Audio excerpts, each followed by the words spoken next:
ও তুই ডুব দিলে রূপ দেখতে পাবি রে, পাবে তোর খুদে মহাজন, পাবে তোর খুদে মহাজন। এই গজলটা রাত্রে 12টার পরে গাইলে মোটামুটি অর্থ বুঝলে নইলে।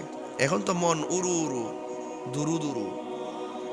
হ্যাঁ, এখন তো মন না পাগলা মন, এখন হইচই অবস্থা। বলেন, ও তুই ডুব দিলে রূপ, এটা কি যমুনা নদীর ডুবের কথা কইছি, মেঘনা নদীর কথা কইছি, এটা ফ্রেম দরিয়ার কথা কইছি। ও তুই ডুব দিলে রূপ দেখতে পাবি রে, ও তুই ডুব দিলে রূপ দেখতে পাবি রে, পাবে তোর খুদে মহাজন, পাবে তোর খুদে মহাজন। পীরের দিল দরিয়াই ডুবে দেখ ওরে পাগল মন, দিল যখন হবে খাঁটি বুঝতে পারবি উজান ভাটি কোথায় কি রতন। দিল যখন